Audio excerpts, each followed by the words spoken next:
Bueno, vamos a comenzar el programa de hoy con una buena noticia. Hemos estado esta semana en un acto realmente importantísimo y emocionante, junto a Aleida Guevara, la doctora Aleida Guevara March, hija del comandante Ernesto Che Guevara, que estuvo estos días por Buenos Aires, pero también participó en unas jornadas especiales con los estudiantes de la Escuela Latinoamericana de Medicina, los estudiantes argentinos recibidos en Cuba, en la localidad patagónica de Gangán, en Chubut, allí en la meseta donde se juntaron estos estudiantes junto con Aleida y habitantes del pueblo mapuche para hacer trabajos casa por casa de relevamiento de gente que tiene problemas de la vista, de gente que tiene problemas de analfabetismo, y todo esto en el marco de la Fundación Un Mundo Mejor es Posible, que preside la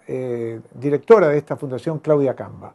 Bueno, resumen latinoamericano, las cátedras bolivarianas y la Unión Cultural Armenia hicieron un acto aquí en Buenos Aires como cierre de toda esta actividad de Aleida por la Patagonia, donde participaron también estudiantes y más de 350 personas que escucharon a Aleida Guevara con suma atención, que se emocionaron, que se rieron, que estuvo contando con lujo de detalles una cantidad de anécdotas vinculadas a su padre. Hizo una biografía del comandante Guevara a pocos días de que se celebre un nuevo aniversario de su caída a combate en Bolivia.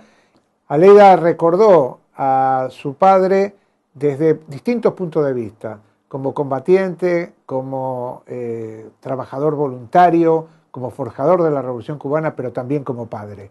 Y en ese sentido nos emocionó a todos, y este acto en el que también participaron trovadoras argentinas junto a Vicente Feliú fue realmente un cierre muy especial de todas estas jornadas de Aleida Guevara en la Argentina. Vamos a verlo porque el Resumen Latinoamericano estuvo allí.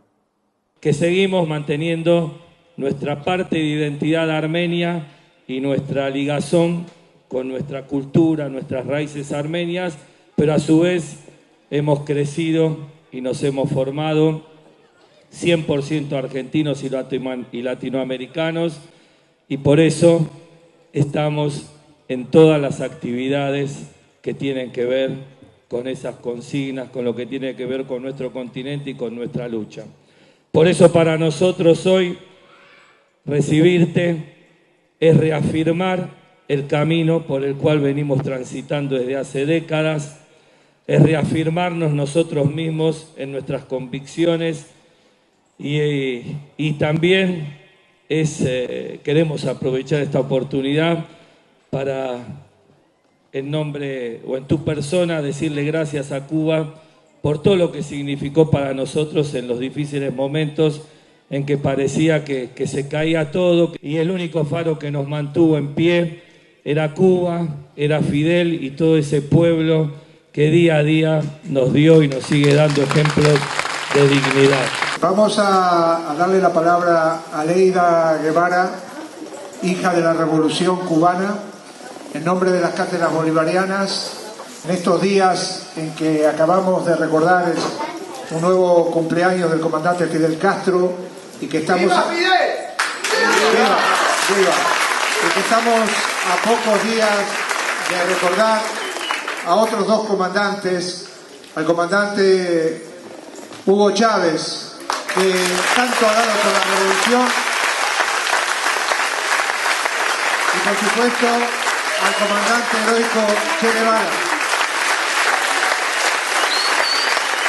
Por eso que nos parece importante hacer este acto hoy aquí y unir, como dijo María, a cuatro pueblos: al argentino, al vasco, al armenio y por supuesto a nuestra Cuba revolucionaria y socialista. Aleida Guevara.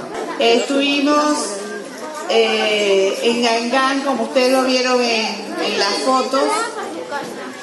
Trabajamos yendo a distintas casas, estuvimos con 200 personas y vimos 200 pacientes. Hicimos, por supuesto, estudios de sus ojos para ver si habían cataratas y pterigio, y después también vimos hipertensión y glucemia. Diagnosticamos algunos casos y tuvimos la cooperación del hospital de Gangán, donde hay también 2 médicas argentinas graduadas en la ELAM, de Escuela Latinoamericana, que está en Cuba, y ellas por supuesto se unieron a nuestro trabajo y ayudaron muchísimo a seguir y a mantener esta labor. En el hospital también estaba una doctora cubana oftalmóloga que trabaja en el hospital Ernesto Guevara de Córdoba, donde ya se han operado alrededor de 5.000 pacientes de catarata y pterigio, gratuitamente, por supuesto. Pero antes de poder lograr este pequeño hospital, ya se habían operado alrededor de 30.000 argentinos en las fronteras de Bolivia, donde Cuba, a través del ALBA, la Alternativa Bolivariana para Nuestra América, había creado ya 2 hospitales oftalmológicos, y ahí se habían operado gratuitamente estos compatriotas argentinos. Ahora, el problema es que por fin logramos hacer ese hospital en Córdoba. Es pequeñito, un centro oftalmológico, pero Cuba no va a poder seguir sosteniéndolo económicamente. Y en ese momento estamos por eso pidiendo la solidaridad del pueblo argentino en general para poder mantener este hospital trabajando. Todavía nos quedan muchos hombres y mujeres que atender. Todavía hay muchas personas, como por ejemplo en Gangán, donde pudimos diagnosticar varias cataratas. 15 de ellas son operables y irán después a Córdoba para ser operados allí. Nos falta trabajar mucho, es un país inmenso. Una de las cosas que nosotros deseamos allí es que, siendo un país tan rico, ¿cómo es posible que no hubiese un oftalmólogo a disposición de la gente más humilde, que más lo necesita? Desgraciadamente, a pesar de tener un sistema de salud que tiene parte pública, parece que no hay esa, digamos, sensibilidad de llegar a estos lugares, de trabajar en esos lugares. Por eso fue tan hermoso ver a muchachos argentinos, jóvenes, muy jóvenes. 2 de ellas, por ejemplo, habían acabado de graduarse en Cuba, y sin ir una de ellas a su casa, con 2 años de ausencia en su casa, fue con nosotros a Gangán y después fue para su casa. O sea, ese tipo de sensibilidad, ese tipo de respeto al pueblo, de entrega a la profesión, que es una de las más hermosas que hay, porque estás continuamente en contacto con el dolor, con la alegría de la gente. Esa es lo que nosotros necesitamos rescatar y queremos tener presente para el servicio de todo el pueblo argentino.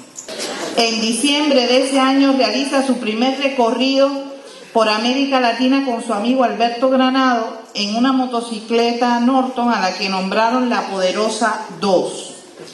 Comienza a redactar un diario de viaje que reelaborará en forma de crónica, las que serán publicadas por primera vez en 1993 con el título de Notas de viaje. Y basándose en ese libro, Walter Saller crea la película Diarios de motocicleta. A mí fue fantástico eso. Cuando yo tenía apenas 16 años, mi mamá me dio un manuscrito. No me dijo quién escribía eso, simplemente me dijo, léelo. Y yo comencé a leerlo, y en los inicios yo decía, ¿qué tipo está? Casi que me enamoré de ese hombre, pero imagínense ustedes, aventurero, medio loco, porque, a ver, ¿a quién se le ocurre en una motocicleta atravesar los Andes con la nieve hasta las rodillas? Locos de verdad, viaje, ¿no? Pero eso te llena una sensación hermosa. Después ya me di cuenta que era mi papá, entonces ya, bueno, se me bajaron los humos, pero pero seguí leyendo y fue lindísimo, lindísimo de verdad sentirme tan orgullosa del joven que había sido mi papá. Ese joven nos dejó un mensaje a todos, y es que podemos diagnosticar los problemas, podemos ver los problemas, pero no podemos quedarnos solamente con el diagnóstico. Hay que buscar la solución a esos problemas. Aunque nos cueste la vida intentarlo, tenemos que llegar a solucionar esos problemas.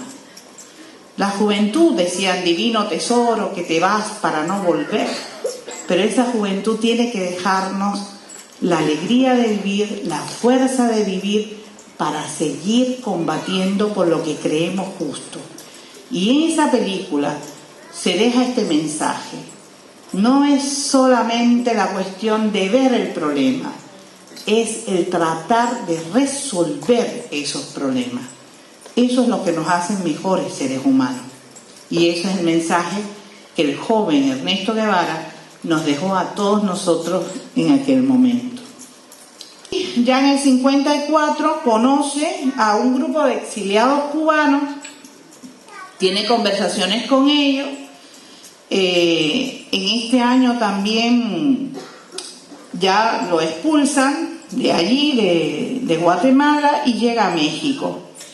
Y allí se vuelve a encontrar en el 55 con Ñiñico López, que era el cubano con que se había conocido antes, y este le presenta a Raúl Castro, y Raúl Castro le presenta a Fidel Castro. Y aquí comienza una historia interesantísima, porque surge una amistad indestructible. Cuando Fidel y mi papá hablan toda esa noche, al otro día ya mi papá aparece como médico de la expedición del Granma.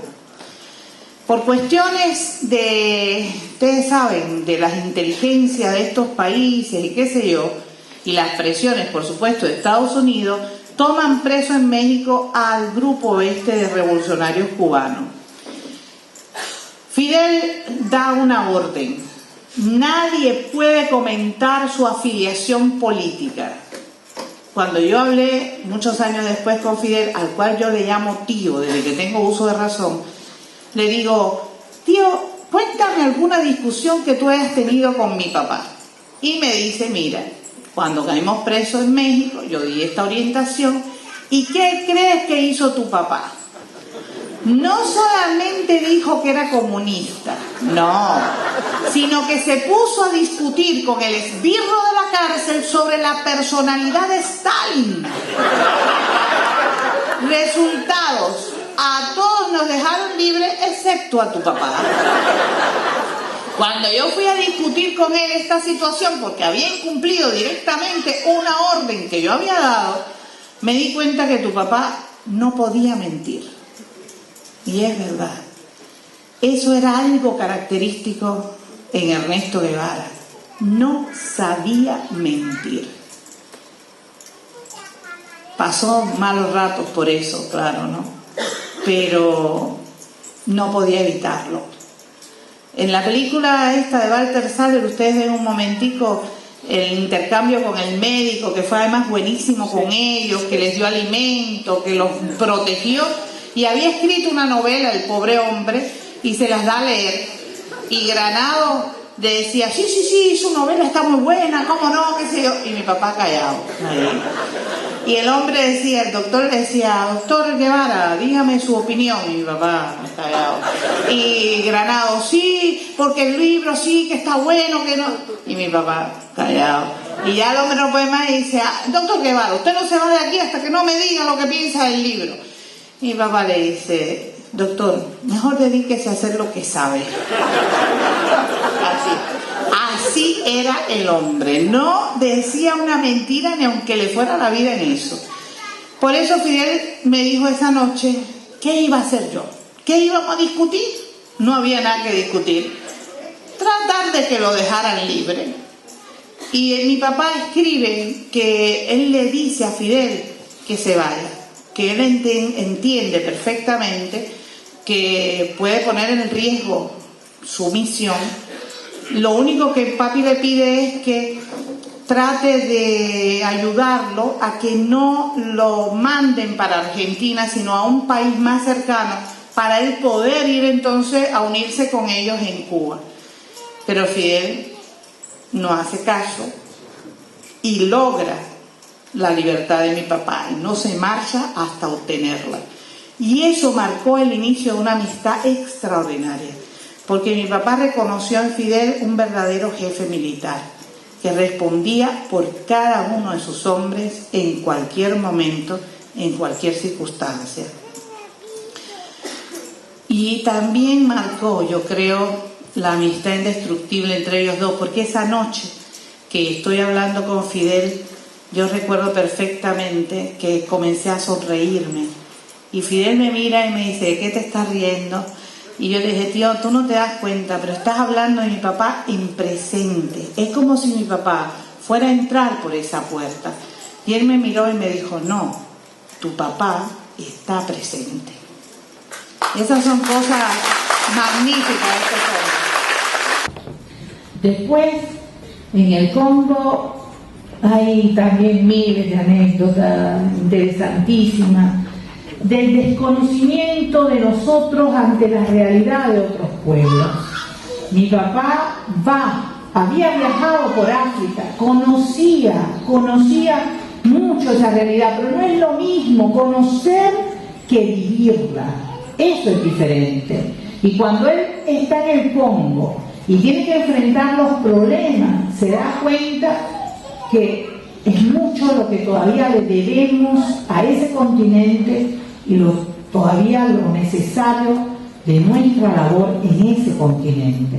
Imagínense ustedes que un congolés en aquella época habría solo un hueco en la tierra para ser enterrado, ¿verdad? Nunca pensó en una trinchera, no pensaba, no aceptaba eso. Y había que enseñarle entonces a hacer una trinchera para combatir. Pero además, los cubanos ya estaban en el combate y los congoleses no llegaban. Y los cubanos empezaban, los congoleses, que si son amarillos, que si son cobardes. No, el problema es que tenían un brujo. Entonces el brujo tenía que prepararles su porción, ¿no?, para que ellos pudieran ir a combate. Claro, había tres problemas con los cuales la porción mágica no funcionaba. Uno, que el brujo era malo, que no servía, eso puede ser. Otra, que el hombre hubiese estado la noche anterior con una mujer. Las mujeres para eso no, somos malas en ese sentido. Y la tercera cuestión es que el hombre tuviera miedo. Si tiene miedo, no hay ninguna brujería que te cubra, ¿no? Bueno, esas eran cuestiones que ellos tuvieron que ir enfrentando en ese momento. Y mi papá pensaba que el grupo de cubanos iba a cubanizar a los congoleses. Se equivocó. Los congoleses nos congolizaron a nosotros, porque esas son nuestras raíces culturales. El cubano que no tenga mandinga, congo o carabalí no es cubano. Entonces imagínense, fuimos a nuestras verdaderas raíces y ahí nos las sentimos. Después de eso, en el 65 se crea el Partido Comunista de Cuba, comité central de este partido, y Fidel lee la carta de despedida de mi papá al pueblo cubano. ¿Por qué? Porque tenía que explicarle al pueblo cubano por qué uno de los pilares más importantes de la Revolución Cubana no iba a quedar dentro del comité central de su partido. Por eso se hace pública esa carta.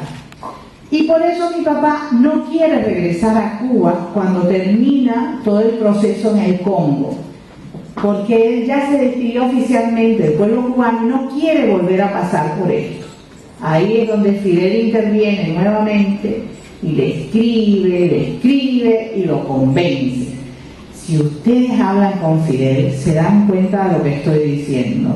Ustedes pueden estar convencidos de otra cosa, fíjense, pero si hablan con él y lo dejan hablar, ustedes terminan convencidos de lo que él dice. Tiene un poder extraordinario en ese sentido. Y tanto dio, y tanto explicó, y tanto hizo, que logró que mi papá volviera a Cuba, con una sola condición, que el pueblo cubano no se iba a enterar de esto, así que mi papá iba a entrar de forma clandestina al país. Fidel lo aceptó, papi entra, y así comienza a prepararse para ir a Bolivia. Y esta es la última noche que él nos vio a nosotros. Nosotros, por supuesto, no sabíamos que era mi papá. Era el viejo Ramón, un amigo de mi papá. Y bueno, esa fue una noche muy linda. Papi tomaba el vino tinto con agua.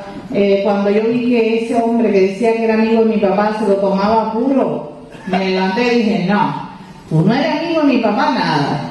¿Por qué? Porque mi papá se toma el vino con agua, y así es como es rico. ¡Pum! Y le eché agua. Dice mami que estaba hinchado, que no cabía el hombre en la ropa, porque la niña esa, ¿cómo lo defendía, no?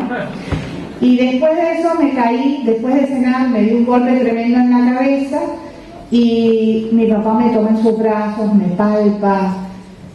De alguna manera se comunica, de alguna manera él hace que yo sienta algo especial. Y al rato empiezo a darle vuelta a mi mamá para decirle un secretico que al final ella permite que yo se lo diga. Y una niña de 5 años dice secretos a plena voz, por supuesto, ¿no? Y yo lo dije, mamá, yo pienso que este hombre está enamorado de mí. Y fue una cosa muy linda, pero muy dura para él también, porque él quería explicarme por qué me amaba de una manera especial, pero no podía hacerlo. Esa fue la última noche que nos encontramos, y que para mí fue de verdad muy, muy especial, porque otra vez me mostró que mi papá me amaba. Sin palabras, una niña de 5 años sintió que ese hombre la quería de una forma muy especial. Esas son cosas que no tienen valor en la vida. Eso es quizás lo más hermoso que todos nos llevamos. Ustedes conocen después lo que pasó. Hubo problemas con Monge en cuanto al Partido Comunista Boliviano. Yo siempre aclaro que no es con el partido, sino con la dirección del partido con quien hubo problemas. No se ponen de acuerdo, y la guerrilla, desgraciadamente, tiene que ir saliendo. Son capturados y asesinados.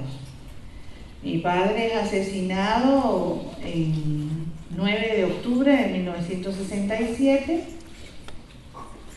y en esos días, cuando por fin la noticia ya se conoce en Cuba y Fidel ya sabe que es una realidad y tiene que decírsela al pueblo cubano, no, me prepara para darme la noticia, a mi hermana mayor y a mí.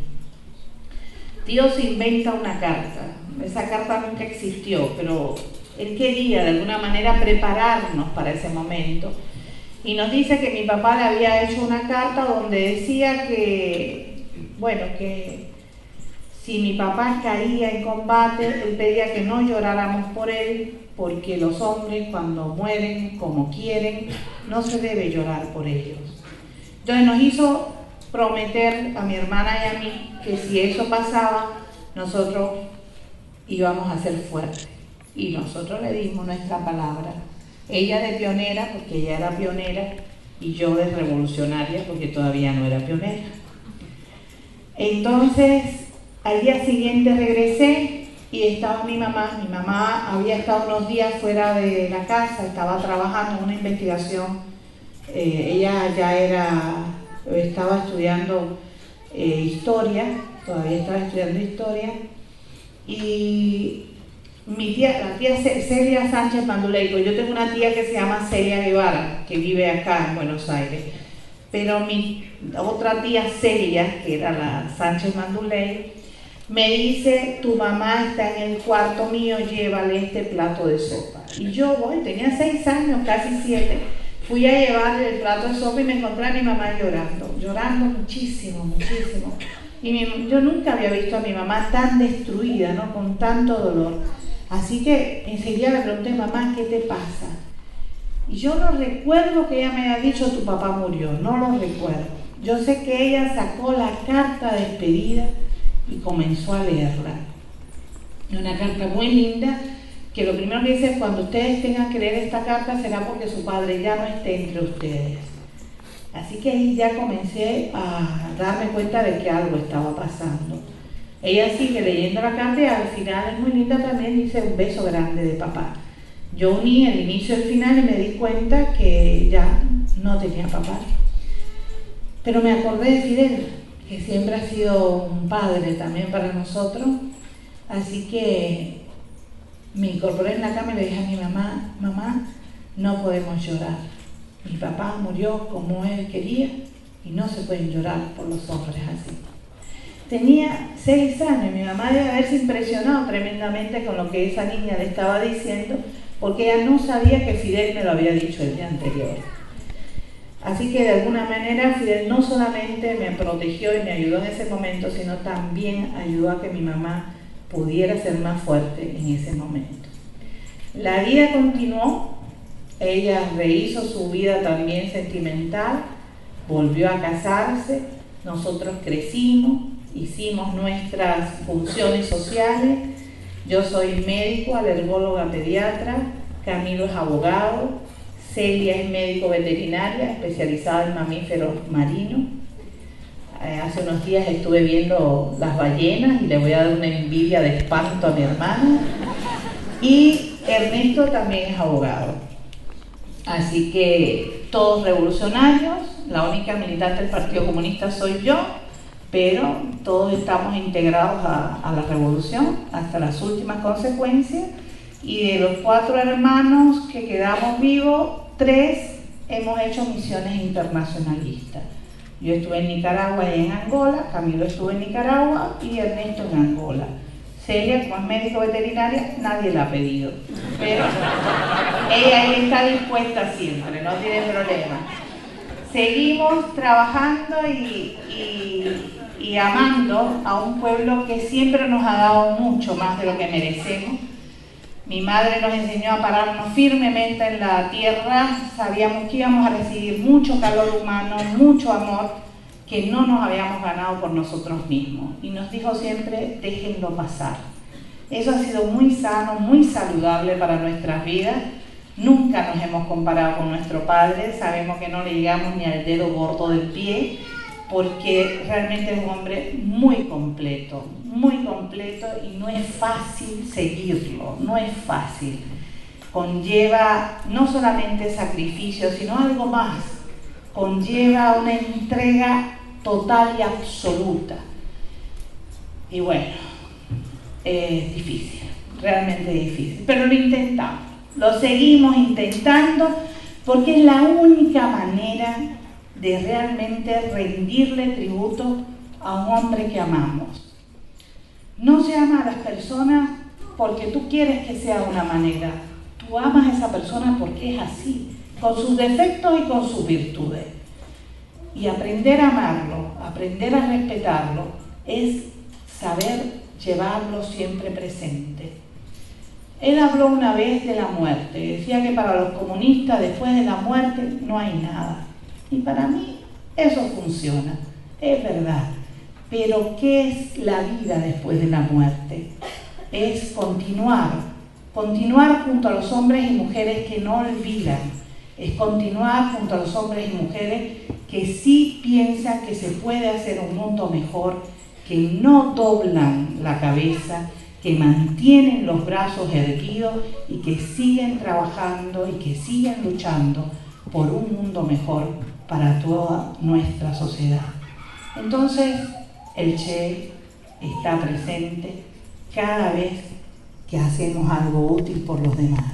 El Che estuvo en Gangán con nosotros.